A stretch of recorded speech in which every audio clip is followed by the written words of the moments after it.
Do you know the true story behind Stephen King's novel Christine? It's based on a real car that is apparently cursed, killing many who come in contact with it. The car in question, named the Golden Eagle, is a 1964 Dodge 330 limited edition. Its original owner of the car was the Orchard Beach Police Department to be used as a patrol car. The only problem was every time a new police officer would be assigned the car, he would soon go mad, killing his family and then himself. This happened 3 times before the police department decided that the Dodge 330 might be the common link between these incidents and wasn't worth taking the chance of losing a 4th officer and their family. So the police department gathered together and banished this cursed vehicle, which had caused double-digit deaths in its short time on this planet. But they didn't banish it to a fiery death or even to the scrapyard. Instead, they simply sold it at auction to a nice elderly person in the town. Somehow the elderly individual survived the Dodge 330 and was soon able to sell it to the Allen family, where to this day it is still under the ownership of Wendy Allen. It should be noted that Wendy Allen is a self-proclaimed sea witch, which is like a normal witch, but gets their power from the ocean. While Wendy Allen has owned the car for years, it has been somewhat kind to her. The only unusual events that's happened with the car is that it has a bad habit of the doors flying open while she drives down the interstate. This good luck, however, hasn't been passed on to members of the town. The Dodge 330 would be involved with several children being hit and run over. But you see, this wasn't the Dodge 330's fault. No. In all of these cases, the kids were hit by another car, flew through the air, and then under the wheels of the Dodge 330. But the blood trail doesn't stop there. Another kid who simply touched the car would die a week later with his entire family in a house fire. Soon, the local church got word of this demon-possessed car and took measures into their own hands. They began to vandalize the car by spray painting it, but their paint proved no match. One member of the local church would be struck by lightning and die, while another would be hit by a big rig and be decapitated. The church realized their new paint job wasn't good enough and decided to steal the car.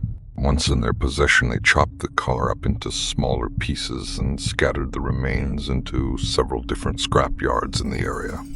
However, the Allen family, saddened by the loss of their devil car, went back to the scrap yards and found enough of the original parts that they were able to rebuild the 330 Dodge back into running shape. Fine chopping of the car may have destroyed the evil spirit, though, because since the rebuild, there have been no reported deaths surrounding the car.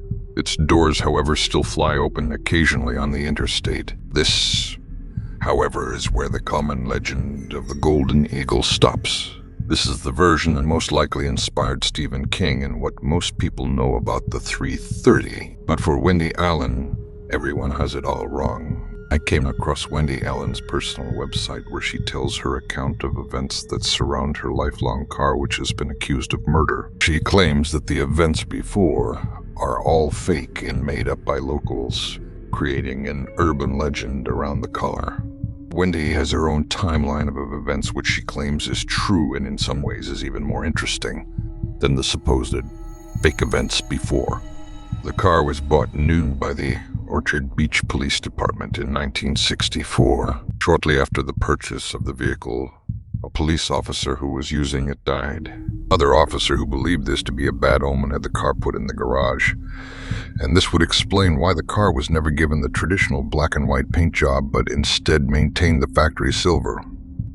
Wendy Allen said that she has tried to find information to back up the story of 3 officers who drove the Golden Eagle who would go on to kill their families and themselves, but couldn't find any records of these events taking place.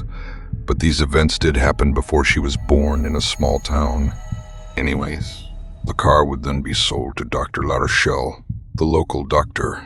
In 1968, while driving under a train overpass, a child would fall off the overpass in front of the 330. The car would strike a 2-year-old girl named Barbara Jean Atwater, Wendy's aunt. Dr. LaRochelle would drive the girl and her mother to the hospital. Bruce, the brother of Barbara, who is Wendy Allen's uncle, would be accused of throwing his little sister off the overpass, but claimed It wasn't his fault, but rather Satan's. He claims that as the car was going by, Satan was riding on the hood of the Golden Eagle before jumping up onto the bridge and grabbing his sister. Satan then shoved Barbara from the overpass and under the car. Whatever really happened, Bruce, who was 6 at the time, was never charged with the crime. Wendy Allen claimed that this event took a toll on her uncle Bruce, who would go on to spread most of the stories of the haunted car and a way to cover up his guilt about what he did on that day. A little bit of a sidebar before we get back to the Wendy Allen timeline. But Wendy's uncle Bruce would maintain his belief his entire life until his death from COVID in November 24, 2019, that the car was inhabited by Satan. He would spend most of the last 2 decades of his life pacing around the train overpass, mumbling about demons living inside of cars. Wendy also claims that her uncle had been a member of several radical UFO cults, including MUFON and Heaven's Gate Kool-Aid suicide cult. It was actually Flavor Aid, but most people get that confused. Anyways, that's something for another video. Bruce would use his connections with MUFON to make websites and an online presence where he would write hundreds of articles about Wendy's 330 Dodge, claiming things like the car was Wendy's pet demon, or that the car's demons were actually Loveland frog cryptids, or even that the demon was Joseph Smith's white salamander.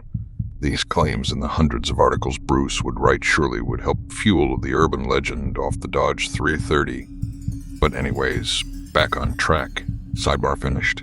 In a strange twist of fate, in 1975, Wendy Allen's father would purchase the Golden Eagle 330 from a local car salesman. The car had moved hands from Dr. LaRochelle to an elderly man, then to the car dealership, where her father would trade a station wagon for it.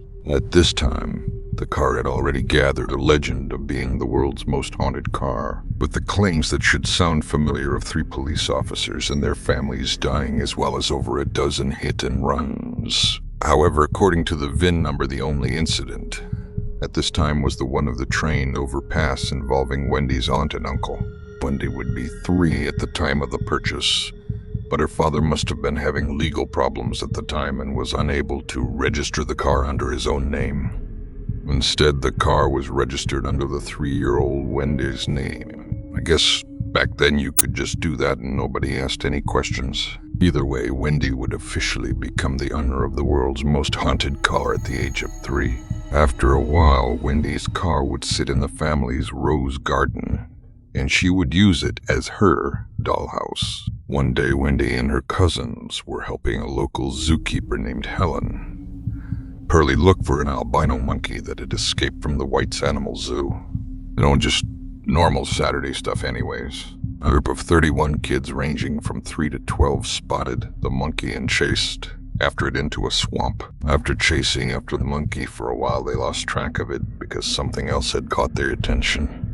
There in the swamp, the group of children stumbled upon a naked elderly man passed out in the swamp.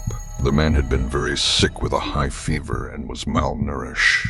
The kids ran back to Wendy's farm nearby and asked her grandmother if they could have some food to bring to the dying man of the swamp. The adults, concerned about the children's findings, decided instead to have the kids lead them to the man. However, upon their arrival, the unconscious man was nowhere to be found. The adults got mad at the kids for leading them on a wild goose chase. However, the kids continued to search for the man for the next few weeks. A few weeks later, the kids stumbled upon a den full of human bone. More specifically, human leg bones. By the way, yes, we are still talking about the same story about a killer car. You didn't space out. This is all involved with Wendy Allen's quote-unquote real account about the story surrounding the 330 Golden Eagle. Anyways, the bones, it would turn out, had been washed up in the swamp from a 15th century graveyard and were being repurposed as digging tools. The kids then rushed back to get the adults to show them that they were still hot on the heels of the naked man of the swamp. Upon being led by the children to the den in the swamp surrounded by human bones, the adults were terrified. The adults would arm themselves with firearms and spend the next several weeks with the help of the police ripping apart the swamp in search of the homeless naked man. Local newspapers at the time would write headlines like "Cannibals in Old Orchard Beach." The adults now believe the kids, and rumors started to spread of the homeless man of the swamp who would kidnap kids and eat them. Then one day, a hurricane hit, flooding most of the area. This forced the homeless man to flee the swamp and look for a dry place to stay. The homeless man would soon find the dry interior of Wendy's Dodge 330 sitting in the rose garden. Wendy Allen would discover the new visitor inside her dollhouse, but the 5-year-old, not knowing any better, took pity on the man and gave him a spare key to the car. The man spoke Hebrew or French, but either way, Wendy Allen had no way to verbally communicate with him. She would feed the homeless man, leaving food out for him on a nearby stump. Upon his arrival, Wendy believes the man to be somewhere from 30 to 50 years old. He apparently still lives inside the Dodge 330, and Wendy is still bringing him food to this day. She believes he must be close to 100 years old by now and lives mostly in the forest, but stays in the Golden Eagle during storms. In 2010, a local church group appeared in her yard chanting "Kill the Demon," took her car and chopped it up into pieces, scattering them at local scrap yards. Wendy Allen was able to reclaim all the parts, and they sit wrapped up in storage. She claims it would take $57,000 to restore the vehicle back to its running shape. She has been the owner of the car since 1975, but has never once driven it. Locals claim that the French-Jewish man who would reside in the car on stormy nights was actually a demon haunting the vehicle.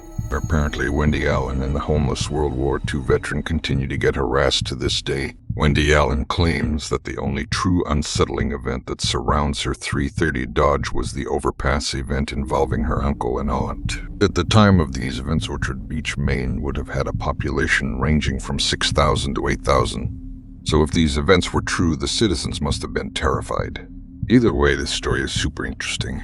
Some would argue even more scary than Stephen King's Christine, which takes inspiration from these tales. I'll let you guys decide what parts of this are real and what aren't in the comments, but if you've made it this far, please subscribe for more videos like this one. Thanks.